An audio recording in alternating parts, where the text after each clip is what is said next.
বিশ্বকাপের সেমিফাইনালে অবিশ্বাস্য ট্র্যাজেডি, ফুটবল বিশ্বকে স্তব্ধ করে দিয়ে স্পেনের নান্দনিক ফুটবলের সামনে অসহায় আত্মসমর্পণ করল ফেভারিট ফ্রান্স। মাঠের পরিসংখ্যানে 48% বল পজিশন আর 10-10টি করে গোল অ্যাটেম্প্ট। খাতায় কলমে লড়াইটা ছিল সমানে সমান, কিন্তু মাঠের বাস্তবতায় দিদিয়ের দেশমের বিশ্বসেরা দলটাকে খুঁজেই পাওয়া যায়নি। ইউরো চ্যাম্পিয়ন স্পেনের আগ্রাসী ফুটবলের ফাঁদে পড়ে ঠিক কোন তিনটি ট্যাকটিক্যাল ভুলে তছনছ হয়ে গেল দুইবারের বিশ্ব চ্যাম্পিয়নদের ফাইনালের স্বপ্ন। নাম্বার 1, ডি বক্সের ভেতর পজিশনিং প্যানিক ও পেনাল্টি উপহার।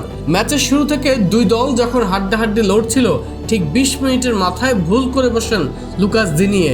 নিজের ঠিক পেছনে থাকা লামিন ইয়ামালকে খেয়াল না করে বল ক্লিয়ার করতে গিয়ে তাকে ফাউল করে বসেন তিনি। এই স্পষ্ট পেনাল্টি থেকে 22তম মিনিটে মিকেল গোল করে স্পেনকে লিড এনে দেন। জয়া স্যানিটারি ন্যাপকিনে 40 টাকা সাশ্রয়, এখন মাত্র 160 টাকা। পিছিয়ে পড়ার ঠিক পরপরই ফ্রান্স শিবিরে আসে সবচেয়ে বড় ধাক্কা। দলের রক্ষণ ভাগের মূল স্তম্ভ উইলিয়াম সালিবা চোট পেয়ে 30 মিনিটেই মাঠ ছাড়তে বাধ্য হন। সালিবার বিদায়ের পর ফরাসি ডিফেন্সের চেনা জমাট ট্রুপ পুরোপুরি ভেঙে পড়ে, যার সুযোগ নিয়ে 58 মিনিটে পেদ্রো পোরো দানি ওলমোর সাথে 1-1 পাস খেলে বক্সে ঢুকে দুর্দান্ত ফিনিশিংয়ে ফ্রান্সকে ম্যাচ থেকে ছিটকে দেন। নাম্বার 3, এমবাপে দেম্বেলে ত্রয়ীকে বোতলবন্দি করা ও ফিনিশিং ব্যর্থতা।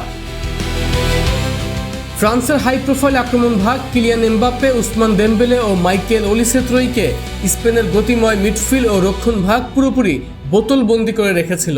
স্প্যানিশ ডিফেন্সের করা মার্কিংয়ের কারণে ফাইনাল থার্ডে কোনো স্পেসই পাননি এমবাপেরা।